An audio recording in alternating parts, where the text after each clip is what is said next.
Good morning. അപ്പോൾ നമ്മുടെ ഇന്നത്തെ റെസിപ്പി ഒരു അടിപൊളി മീൻ കറിയാണ്. നമ്മുടെ ചേമ്പിട്ട മത്തിക്കറി. ചേമ്പിട്ട മത്തി വറ്റിച്ചതെന്ന് പറയാം. അപ്പോൾ ഇത് വറ്റിച്ച രീതിയിലല്ല ഞാൻ ചെയ്തിരിക്കുന്നത്, കുറച്ച് ഗ്രേവി ഉള്ള രീതിയിലാണ്. നിങ്ങൾക്ക് ഇത്രയും ഗ്രേവി വേണ്ടാന്നുണ്ടെങ്കിൽ കുറച്ച് ഗ്രേവി കുറച്ച് ചേർക്കാം. അപ്പോൾ നമുക്ക് എങ്ങനെയാണ് നമ്മുടെ ചേമ്പിട്ടിട്ടുള്ള നാടൻ മത്തിക്കറി റെഡിയാക്കുന്നതെന്ന് നോക്കാം. നമുക്ക് നമ്മുടെ ചേമ്പിട്ട മത്തിക്കറി എങ്ങനെയാണ് ഉണ്ടാക്കുന്നതെന്ന് നോക്കാം. നമ്മളിപ്പോൾ ഒരു 1/4 കിലോ മീൻ എടുത്തിട്ടുണ്ട്. ചെറിയ മത്തിയാണ് എടുത്തിട്ടുള്ളത്. മത്തി അല്ലെങ്കിൽ ചാള, നമ്മുടെ ഇവിടെയൊക്കെ ചാള എന്നാണ് പറയുക. അതിലേക്ക് 2 ചേമ്പ് എടുത്തിട്ടുണ്ട് കേട്ടോ. ഇത് ഏകദേശം ഒരു 150 ഗ്രാം ചേമ്പ് എടുത്തിട്ടുണ്ട്. അതിലേക്കായിട്ട് 4-5 പീസ് ഉള്ളി എടുത്തിട്ടുണ്ട്, ചെറിയൊരു പീസ് ഇഞ്ചി എടുത്തിട്ടുണ്ട്. പിന്നെ ഞാൻ കുടംപുളിയാണ് എടുത്തിട്ടുള്ളത്. കുടംപുളി കൂടുതൽ വെള്ളത്തിലാണ് ഇട്ടിരിക്കുന്നത്. എന്താണെന്ന് വെച്ചാൽ നമ്മൾ വേറെ വെള്ളം ഇതിലേക്ക് ചേർക്കുന്നില്ല. കുടംപുളി ഇട്ടിരിക്കുന്ന ഈ വെള്ളം മാത്രമേ ചേർക്കുന്നുള്ളൂ. നമുക്ക് അരപ്പ് കുറവായിട്ട് തോന്നുകയാണെങ്കിൽ മാത്രം കൂടുതൽ വെള്ളം ചേർക്കാം. അപ്പോൾ നിങ്ങളുടെ പുളിക്കനുസരിച്ച് കുടംപുളി എടുക്കുക. എൻ്റെ കയ്യിൽ ചെറിയ പുളി ആയതുകൊണ്ട് ഞാനൊരു 6-7 പീസ് കുടംപുളി എടുത്തിട്ടുണ്ട്. വലിയ പുളിയാണെങ്കിൽ 4 പുളി മതി കേട്ടോ. അപ്പോൾ നമുക്ക് നമ്മുടെ കറി റെഡിയാക്കി തുടങ്ങാം. ഇതിൽ തേങ്ങ അരയ്ക്കുന്ന പരിപാടിയൊന്നുമില്ല. നമ്മൾ മുളകിട്ട് പൊള്ളിക്കുന്ന രീതിയിലാണ് വയ്ക്കുന്നത്. പൊള്ളിക്കലല്ല കറക്റ്റ്, മുളകിട്ട് വറ്റിക്കുന്ന രീതിയിലാണ് വയ്ക്കുന്നത്. പൊള്ളിക്കൽ വേറെ രീതിയാണ്. വിനീഗറൊക്കെ ചേർത്തിട്ടാണ് നമ്മൾ പൊള്ളിച്ചെടുക്കുന്നത്. അപ്പോൾ നമുക്ക് ആദ്യം നമ്മുടെ അരപ്പ് റെഡിയാക്കി എടുക്കാം. അതിനായിട്ട് നമുക്ക് ഇഞ്ചിയും ഉള്ളിയും ഒന്ന് ചതച്ചെടുക്കാം. അതിനുശേഷം നമ്മൾ അരപ്പ് റെഡിയാക്കുന്നതിലേക്ക് പോകാം. അപ്പോൾ നമ്മളിപ്പോൾ നമ്മുടെ ഇഞ്ചിയും ഉള്ളിയൊക്കെ ചതച്ച് വെച്ചു. ഇനി നമുക്ക് ചെയ്യേണ്ടതെന്ന് വെച്ചാൽ ചട്ടി ചൂടായിട്ട് ചട്ടിയിൽ വെളിച്ചെണ്ണ ഞാൻ ഒഴിച്ചിട്ടുണ്ട്. വെളിച്ചെണ്ണ ചൂടായി വരുമ്പോൾ ഒരു 1/4 ടീസ്പൂൺ ഉലുവ ചേർക്കുക. ഉലുവ ഒന്ന് കുക്കായി വരട്ടെ. പിന്നെ നിങ്ങൾക്ക് മീൻ കറിയിൽ കടുക് ചേർക്കണം എന്നുണ്ടെങ്കിൽ ഉലുവയുടെ കൂടെ തന്നെ 1/2 ടീസ്പൂൺ കടുകും കൂടി ചേർക്കാം. ഞാൻ കടുക് ചേർക്കാറില്ല, അതുകൊണ്ടാണ്. അപ്പോൾ ഉലുവ ഒന്ന് ചൂടായി വരുമ്പോൾ നമുക്ക് ചതച്ച് വെച്ചിരിക്കുന്ന ഇഞ്ചിയും ഉള്ളിയും ചേർക്കാം. നമ്മളിപ്പോൾ ചെമ്മീൻ കറി ഇതുപോലെ മുളക് അരച്ച് വയ്ക്കുമ്പോഴത്തേക്കും കടുക് ചേർക്കാറുള്ളത്, അപ്പോൾ അതിൽ ചേർക്കും കേട്ടോ. ചെമ്മീൻ കറിയിൽ ചേർക്കും, മീൻ കറികളിൽ നമ്മൾ ചേർക്കാറില്ല. പക്ഷെ ചില മീൻ കറികളിൽ നമ്മുടെ നെയ്മീനിലൊക്കെ ചില സമയത്ത് അത് വയ്ക്കുന്ന രീതി അനുസരിച്ച്, ഇപ്പോൾ ഫ്രൈ ചെയ്തിട്ടൊക്കെ കറി ഉണ്ടാക്കുമ്പോൾ ഞാൻ കടുക് ചേർക്കാറുണ്ട്. അത് പല മീനിലും പല രീതിയിലാണ് നമ്മൾ ചേർക്കുന്നത്. ചെമ്മീൻ കറിയല്ല, ചെമ്മീൻ റോസ്റ്റാണ്. ചെമ്മീൻ റോസ്റ്റിൽ മുളക് അരച്ച് വെക്കുമ്പോഴത്തേക്കും ചില സമയത്തൊക്കെ കടുക്, ചെമ്മീനും മാങ്ങയും കൂടി അതില് മാങ്ങ വരുന്നുണ്ട്. ഓ, മാങ്ങയുടെ ഞാൻ ഓർത്തില്ല. കുടംപുളി ഇട്ട കറികളിലാണ് നമ്മൾ കടുക് അധികം ചേർക്കാത്തത്. കുടംപുളി ഇടാതെ മാങ്ങ ഇട്ട കറികളിൽ കടുക് ചേർക്കാറുണ്ട്.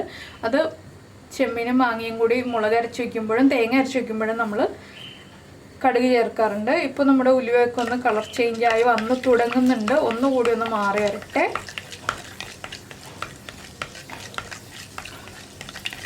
ഇതിൽ കുറച്ച് വെളിച്ചെണ്ണ കൂടുതൽ വേണം കേട്ടോ. എന്താണെന്ന് വെച്ചാൽ നമ്മൾ തേങ്ങ അരച്ച കറിയല്ല വയ്ക്കുന്നത്, അതുകൊണ്ടാണ് കുറച്ച് വെളിച്ചെണ്ണ കൂടുതൽ ചേർത്തിട്ടുള്ളത്.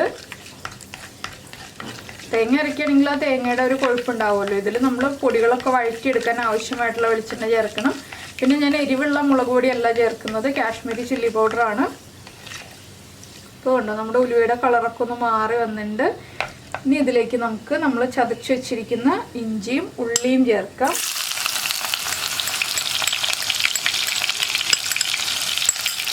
അതുപോലെ തന്നെ ഒരു 2 തണ്ട് കറിവേപ്പിലയും ചേർക്കാം.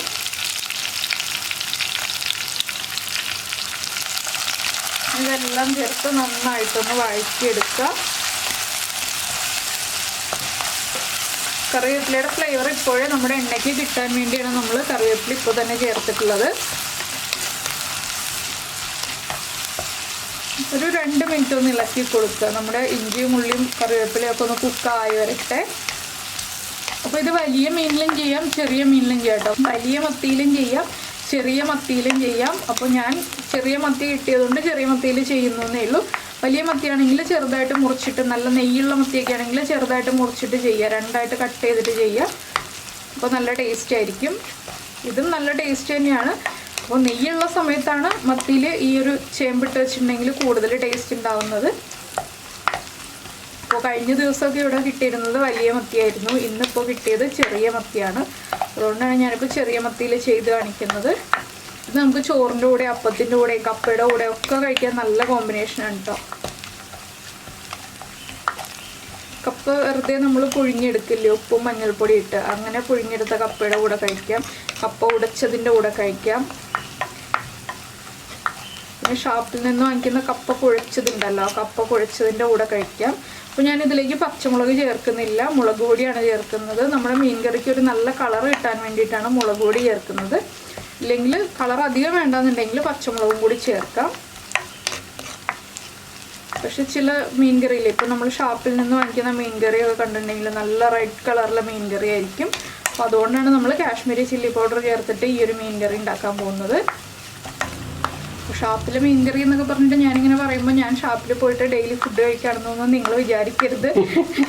ഷാപ്പിലെ മീൻ കറി നമ്മൾ വല്ലപ്പോഴും, ഇപ്പോൾ ഷാപ്പ് വേറെ, കള്ള് കൊടുക്കുന്ന സ്ഥലം വേറെ, അല്ലാതെ ഫുഡ് കൊടുക്കുന്ന സ്ഥലം വേറെ ആയിട്ടുള്ള ഷാപ്പിലാണ് നമ്മൾ പോകാറുള്ളത് ഫുഡ് കഴിക്കാനായിട്ട്. ഇപ്പോൾ കുറേ കാലമായിട്ട് പോകാറുമില്ല. എന്താണെന്ന് വെച്ചിട്ടുണ്ടെങ്കിൽ ഇപ്പോഴത്തെ സാഹചര്യത്തിൽ നമ്മൾ പോയിട്ടുണ്ടെങ്കിൽ നമ്മൾ വെറുതെ റിസ്ക് എടുക്കല്ലേ. അതുകൊണ്ടാണ് ഞാൻ നേരത്തെ കണ്ടിട്ടുള്ളൊരു അനുഭവം വെച്ചിട്ടും പിന്നെ നമ്മൾ പാഴ്സൽ വാങ്ങിച്ചിട്ടുള്ളൊരു അനുഭവം വെച്ചിട്ടും പറഞ്ഞതാണ് കളറിൻ്റെയൊക്കെ കാര്യം. അപ്പോൾ നമ്മുടെ ഇഞ്ചിയും ഉള്ളിയൊക്കെ ഒന്ന് കുക്കായി വന്നിട്ടുണ്ട്. ഇതിലേക്ക് നമുക്ക് പൊടികൾ ആഡ് ചെയ്ത് തുടങ്ങാം. ഫ്ലെയിം കുറച്ച് വയ്ക്കുക. 1/2 ടീസ്പൂൺ മഞ്ഞൾപ്പൊടി, ഒരു 3 teaspoon Kashmiri chilli powder. Kashmiri chilli powder ആയതുകൊണ്ടാണ് 3 ടീസ്പൂൺ ചേർക്കുന്നത്. സാധാരണ മുളക് പൊടിയാണെങ്കിൽ 1.5 ടീസ്പൂൺ മതി. അപ്പോൾ കളറ് കുറവായിരിക്കും. ഇനി പൊടികളൊന്ന് കുക്കായി വരട്ടെ. അതുവരെ നമുക്കൊന്ന് ഇളക്കി കൊടുക്കാം. 1 മിനിറ്റ് ഉണ്ടെങ്കിൽ പൊടികൾ കുക്കായി വരും കേട്ടോ. എന്താണെന്ന് വെച്ചിട്ടുണ്ടെങ്കിൽ നമ്മുടെ എണ്ണ നല്ല ചൂടാണ്, ചട്ടിക്ക് നല്ല ചൂടുണ്ട്. അപ്പോൾ വേഗം തന്നെ പൊടികൾ കുക്കായി വന്നോളും. അപ്പോൾ ഞാൻ ഇനി ഇതിലേക്ക് ചേർക്കുന്നത് കുറച്ച് ഉപ്പാണ്. നമ്മുടെ മീൻ കറിക്ക് ആവശ്യമായിട്ടുള്ള ഉപ്പ് ചേർക്കുക. അപ്പോൾ ഞാൻ കുറച്ച് ഉപ്പേ ചേർത്തിട്ടുള്ളൂ. ഇതിലേക്ക് നമുക്ക് വീണ്ടും കുറച്ച് ഉപ്പ് ചേർക്കണം. അപ്പോൾ നമ്മുടെ പൊടികളിപ്പോൾ കുക്കായി വന്നിട്ടുണ്ട്. നമുക്കിതിലേക്ക് ആദ്യം 1 കപ്പ് വെള്ളം ചേർത്ത് കൊടുക്കാം. 240 ml കപ്പിൽ 1 കപ്പ് വെള്ളമാണ് ഞാൻ ചേർക്കുന്നത്.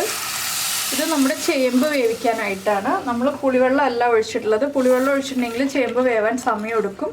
അതുകൊണ്ട് നമ്മൾ സാധാരണ വെള്ളത്തിലാണ് ചേമ്പ് വേവിക്കുന്നത്. ഇപ്പോൾ തന്നെ കണ്ടില്ലേ നമ്മുടെ കറിയുടെ കളറ് നല്ല ഡാർക്ക് റെഡ് കളറായി കഴിഞ്ഞു. ഇതിലേക്ക് നമുക്ക് കട്ട് ചെയ്ത് വെച്ചിരിക്കുന്ന ചേമ്പ് ഇട്ട് കൊടുക്കാം. ചേമ്പൊന്ന് തിളച്ച് പകുതി കുക്കായി വരുമ്പോൾ നമുക്ക്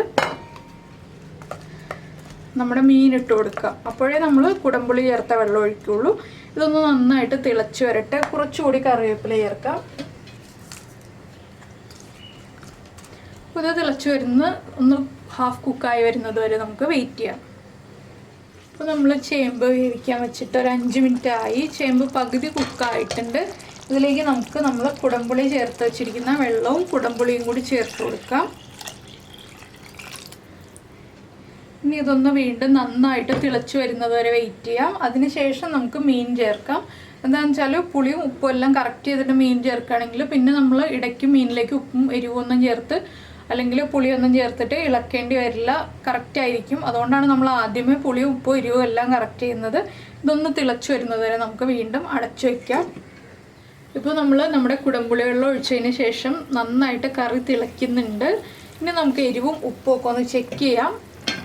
അപ്പോൾ ഇതാണ് നമ്മുടെ കറിയുടെ കറക്റ്റ് കളറ്. ഇനിയിപ്പോൾ ഞാൻ എരിവും ഉപ്പും ഒക്കെ ഒന്ന് ചെക്ക് ചെയ്യട്ടെ. അതിന് ശേഷം നമുക്ക് മീൻ ചേർത്ത് കൊടുക്കാം. എരിവൊക്കെ ആവശ്യത്തിനുണ്ട്, പുളിയുണ്ട്, ഉപ്പ് കുറവാണ്. നമുക്ക് കുറച്ചുകൂടി ഉപ്പ് ചേർത്ത് കൊടുക്കാം.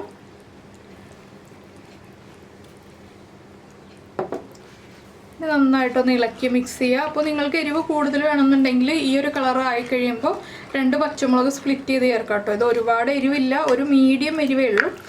കപ്പയുടെ ഒക്കെ കൂടെ കഴിക്കാൻ പറ്റിയ എരിവാണ്. പിന്നെ ചില ആളുകൾക്ക് കൂടുതൽ എരിവായിരിക്കുമല്ലോ ഇഷ്ടം. അതുകൊണ്ടാണ് ഞാൻ എരിവ് കൂടുതൽ വേണമെങ്കിൽ എന്ന് പറഞ്ഞത്. ഇതിലേക്ക് നമുക്ക് നമ്മൾ എടുത്തു വെച്ചിരിക്കുന്ന മീൻ ചേർക്കാം. വലിയ മീനാണെങ്കിൽ കട്ട് ചെയ്തിട്ട് ചേർക്കണം. ചെറിയ മീനായതുകൊണ്ട് ഞാൻ ഇതുപോലെ തന്നെ ചേർത്ത് കൊടുക്കുകയാണ്. ഇനി നന്നായിട്ടൊന്ന് ഇളക്കുക. മീൻ കുക്കായി കഴിഞ്ഞിട്ടുണ്ടെങ്കിൽ ഇളക്കാൻ പാടില്ല. ഇനി നമുക്ക് അടച്ചു വെച്ച് കുക്ക് ചെയ്തെടുക്കാം. ചെറിയ കുക്കിംഗ് പഠിക്കുന്ന കുട്ടികൾക്ക് അറിയാൻ പറ്റുള്ളൂ. എന്താണെന്ന് വെച്ചിട്ടുണ്ടെങ്കിൽ നമ്മൾ മീൻ ഇളക്കിയിട്ടുണ്ടെങ്കിൽ പൊടിഞ്ഞു പോകും. അതുകൊണ്ടാണ് മീൻ ഇളക്കരുതെന്ന് പറയുന്നത്. നമുക്ക് ചട്ടി ഒന്ന് ചുറ്റിച്ചു കൊടുക്കാൻ വേണമെന്നുണ്ടെങ്കിൽ, പക്ഷേ പതുക്കെ ഒന്ന് അനക്കി കൊടുത്തിട്ടുണ്ടെങ്കിൽ തന്നെ കറക്റ്റായിട്ട് ഇളക്കുന്ന ആ ഒരു എഫക്റ്റ് കിട്ടിക്കോളും. പതുക്കെ നമ്മൾ ചട്ടി ഒന്ന് ചുറ്റിച്ചു കൊടുത്തിട്ടുണ്ടെങ്കിൽ അല്ലെങ്കിൽ ഒന്ന് പതുക്കെ ഒന്ന് അനക്കി കൊടുത്തിട്ടുണ്ടെങ്കിൽ തന്നെ നമ്മൾ ആ ഇളക്കുന്ന എഫക്റ്റ് കിട്ടിക്കോളും. അപ്പോൾ അതുകൊണ്ട് തന്നെ നമ്മൾ ഇളക്കിയെടുക്കേണ്ട ആവശ്യമില്ല. ഇനിയിപ്പോൾ നന്നായിട്ട് മീനൊന്ന് കുക്കായി വരട്ടെ. ഒരു 5 മിനിറ്റ് മുതൽ 7 മിനിറ്റ് വരെ, നിങ്ങൾ എടുക്കുന്ന മീനിൻ്റെ വലിപ്പം അനുസരിച്ച് 7 മിനിറ്റ് വരെ എടുക്കാം. ഞാനിപ്പോൾ എടുത്തിരിക്കുന്ന മീനിൻ്റെ വലിപ്പത്തിൽ 5 മിനിറ്റ് ആകുമ്പോൾ കുക്കായി കിട്ടും. അപ്പോൾ ഞാനിത് കുക്ക് ചെയ്തെടുക്കട്ടെ. അപ്പോൾ നമ്മുടെ മത്തിക്കറി ഇതാ റെഡി ആയിട്ടുണ്ട്. എണ്ണയൊക്കെ തെളിഞ്ഞ് വന്നിട്ടുണ്ട്. നമുക്കിതിലേക്ക് ഒരു തണ്ട് കറിവേപ്പിലയും അതുപോലെ തന്നെ പതിവ് പോലെയുള്ള നമ്മുടെ ഒരു പിഞ്ച് ഉലുവപ്പൊടിയും ഇതും കൂടി ചേർത്തിട്ട് ഫ്ലെയിം ഓഫ് ചെയ്ത് ഒന്ന് അടച്ചു വയ്ക്കാം. മീൻ കഷ്ണങ്ങളൊക്കെ നന്നായിട്ട് വെന്തിട്ടുണ്ട്. നമ്മുടെ ചേമ്പും വെന്തിട്ടുണ്ട്. ഞാൻ കുറച്ച് ഗ്രേവി ഉള്ള രീതിയിലാണ് ഈ ഒരു കറി റെഡിയാക്കിയിട്ടുള്ളത്. എന്താണെന്ന് വെച്ചാൽ നമുക്ക് പുട്ടിനോ അപ്പത്തിനോ ചോറിനോ എന്തിനും കൂടെ കഴിക്കാൻ പാകത്തിലാണ്. ഫ്ലെയിം ഓഫ് ചെയ്തു. ഇനിയിപ്പോൾ ഈ ചട്ടിയുടെ ചൂടിലിരുന്നിട്ട് ഇത് വീണ്ടും തിളച്ചുകൊണ്ടിരിക്കും കേട്ടോ. അപ്പോൾ ഒരു അരമണിക്കൂർ കഴിയുമ്പോൾ ഞാൻ കാണിച്ചു തരാം ഇത് എങ്ങനെയുണ്ടെന്നുള്ളത്. അപ്പോൾ നിങ്ങൾ കറി ഉണ്ടാക്കിയിട്ട് ചൂടോടെ ഉപയോഗിക്കരുത്. 1 മണിക്കൂറോ 2 മണിക്കൂറോ കഴിഞ്ഞ് ചൂടൊന്ന് മാറി വരുമ്പോൾ ഉപയോഗിക്കുക. അപ്പോൾ നമ്മുടെ കറിയിലേക്ക് നന്നായിട്ട് എരിവും പുളിയും ഉപ്പും എല്ലാം പെർഫെക്റ്റ് ആയിട്ട് പിടിച്ചിട്ടുണ്ടാവും. പിന്നെ ചെറിയ മീനായതുകൊണ്ട് തന്നെ വേഗം തന്നെ പിടിച്ചു വരും. വലിയ മീനാണെങ്കിൽ കൂടുതൽ സമയം പിടിക്കാൻ എടുക്കുകയുള്ളൂ. അപ്പോൾ നമുക്ക് അരമണിക്കൂർ കഴിയുമ്പോൾ കാണാം. അപ്പോൾ നമ്മുടെ മീൻ കറി ഇതാ നന്നായിട്ട് ചൂടൊക്കെ മാറി വന്നിട്ടുണ്ട്. നമ്മൾ ഷാപ്പിൽ നിന്ന് വാങ്ങിക്കുന്ന കറിയുടെ അതേ കളറിലാണ് കറി ആയിട്ടുള്ളത്. പക്ഷെ നമുക്ക് മത്തിക്കറി ഇതുപോലെ ചേമ്പിട്ടിട്ട് ഷാപ്പിൽ നിന്ന് വാങ്ങിക്കാൻ കിട്ടില്ല. ഞാനപ്പോൾ ആ കളറിൻ്റെ കാര്യം പറഞ്ഞു എന്ന് മാത്രമേ ഉള്ളൂ. കറി നമ്മൾ വീട്ടിലുണ്ടാക്കിയാലേ ഇതുപോലെ ആവുള്ളൂ കേട്ടോ. ഷാപ്പിൽ നിന്ന് നമുക്ക് വാങ്ങിക്കാൻ കിട്ടുന്നത് വലിയ മീനുകളുടെ കറിയാണ്, ഇല്ലെങ്കിൽ കൊഴുവ ഫ്രൈ ഒക്കെയാണ്. മത്തി ഇതുപോലെ കറി വെച്ചിട്ട് കിട്ടാറില്ല. അപ്പോൾ എന്തായാലും നിങ്ങൾ ഇതുപോലെ മത്തിക്കറി ഉണ്ടാക്കിയിട്ടില്ലെങ്കിൽ ഉറപ്പായിട്ടൊന്ന് ട്രൈ ചെയ്ത് നോക്കിക്കോളൂ. തേങ്ങ പോലെ അരയ്ക്കണ്ടല്ലോ. അപ്പോൾ ബാച്ചിലേഴ്സിനാണെങ്കിലും ഉണ്ടാക്കാവുന്ന കറിയാണ്. അപ്പോൾ നിങ്ങൾ ഈ കറി ഒന്ന് ഉണ്ടാക്കി നോക്കിയിട്ട് നിങ്ങളുടെ അഭിപ്രായം നമ്മുടെ വീഡിയോയുടെ താഴെ ഒന്ന് കമൻറ്റ് ചെയ്യുക. പിന്നെ കപ്പയുടെ കൂടെയാണോ, അപ്പത്തിൻ്റെ കൂടെയാണോ, പുട്ടിൻ്റെ കൂടെയാണോ, ചോറിൻ്റെ കൂടെയാണോ ഏറ്റവും നന്നായിട്ട് ഇഷ്ടമായതെന്നും കൂടി പറയുക. അപ്പോൾ നിങ്ങൾക്ക് ഈ ഒരു കറി ഇഷ്ടമാണെങ്കിൽ കമൻറ്റ് ചെയ്യാൻ മാത്രമല്ല അതുപോലെ ലൈക്ക് ചെയ്യാനും കൂടെ ഒന്ന് ഓർക്കണം. പിന്നെ നമ്മുടെ ചാനൽ ആദ്യമായിട്ട് കാണുകയാണെങ്കിൽ നമ്മുടെ വീഡിയോ പ്രസൻറ്റ് ചെയ്യുന്ന രീതിയൊക്കെ ഇഷ്ടമായിരുന്നുണ്ടെങ്കിൽ നമ്മുടെ ചാനലൊന്ന് സബ്സ്ക്രൈബ് ചെയ്യുക. സബ്സ്ക്രൈബ് ചെയ്യുന്നതിന് ഈ വീഡിയോയുടെ താഴെയുള്ള റെഡ് സബ്സ്ക്രൈബ് ബട്ടൺ ഒന്ന് ക്ലിക്ക് ചെയ്യുക. ഒപ്പം തന്നെ അതിൻ്റെ റൈറ്റ് സൈഡിലുള്ള ബെൽ ഐക്കണും ക്ലിക്ക് ചെയ്യുക. അപ്പോൾ ഓൾ എന്ന് പറഞ്ഞിട്ടൊരു ഓപ്ഷൻ വരും. ആ ഓളും കൂടി പ്രസ് ചെയ്തിട്ടുണ്ടെങ്കിൽ ഞാൻ എപ്പോഴും വീഡിയോ അപ്ലോഡ് ചെയ്യുമ്പോൾ നിങ്ങൾക്ക് നോട്ടിഫിക്കേഷൻ വരും. അപ്പോൾ നമുക്ക് നമ്മുടെ അടുത്ത റെസിപ്പിയുമായിട്ട് അടുത്ത ദിവസം വീണ്ടും കാണാം.